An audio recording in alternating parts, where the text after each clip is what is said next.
isn't that?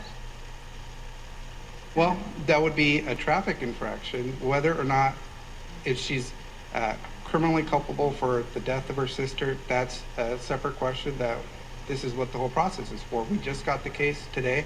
The district attorney's office was somewhat unusually delayed in filing the charges. Usually they have about 48 hours. That's constitutionally required. In this case, they took about 72 hours. So they're a little bit behind the ball. We just got the case today, and we're going to begin going from here. Do you address this case differently because of the live stream and how broad the video went, and just even kind of getting the court of public opinion? Well, I think that in addressing that, I think that it's very unfortunate that so many people would rush to judge Ms. Sanchez in this case based on a few minutes of a video clip when she's a very young 18-year-old woman. They've never walked a single step in her shoes. They don't know how she's been a foster child. They don't know that she's been the victim of human sex trafficking. They don't know these things about her. Is that true? Yes. Well, tell us more about that. Well, I can't get more into that right now, but in the coming weeks, coming days, absolutely. So just to reaffirm, you're saying that she's a foster child and that she's a victim of human sexual trafficking? Yes, absolutely. And I just, like I said, I think it's absolutely unfortunate that so many people would rush to judge her on a few minutes of her life, not having known anything about her, and in a situation when she is simply there. Nobody knows how they would react when your sibling dies in your arms. And to judge somebody on their reaction to that, everybody's going to react to that differently. I think even in the video itself, she accepts responsibility and remorse. She feels terrible about it. And for anybody to say that she doesn't feel bad or she was only doing this for social media purposes, I mean, that's just absolutely terrible. Is her sister a biological sister or adopted or foster sister? I believe it's biological sister. Have you spoken with her family, her parents? I have not personally, but people in our office have. And what's the, what have you heard from people in your office? They feel, the family feels terrible, of course. They've lost not only one daughter, but the other daughter stands accused of her death criminally.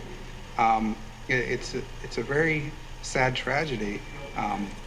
These kinds of accidents happen all the time. The difference in this situation is that there was a live video broadcast, seemingly, of the incident, and that's what's caught everybody's interest. But these kinds of car accidents where people die happens every single day all across the country, and it's unfortunate.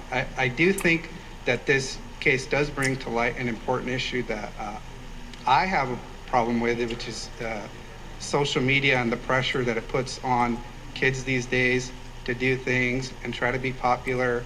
And for example, on Snapchat, there's a filter where you can actually show how fast you're going. Snapchat doesn't try to warn you about not doing these things while driving or anything like that. But in fact, they encourage it. They want people to do that. Media? I think social media and pressure on children today to do these kinds of things, it does play a large role in the incident, absolutely. But what does it say to your client's decision-making, the fact that she's driving and Instagramming or live streaming on Instagram at the same time? Well,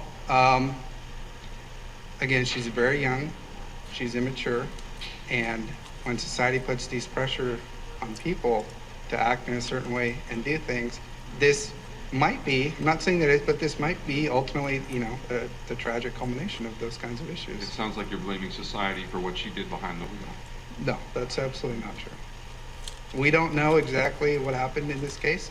Like I said, we just started today. The district attorney's office was a little bit slow, so we're obviously going to be behind them. We get all the information from them. I have made, we call it discovery requests for all the information in the case.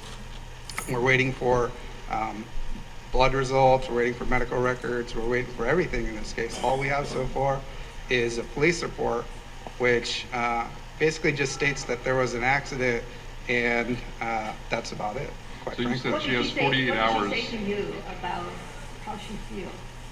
How she feels? Since you talked to her, what did she say? She's terrible.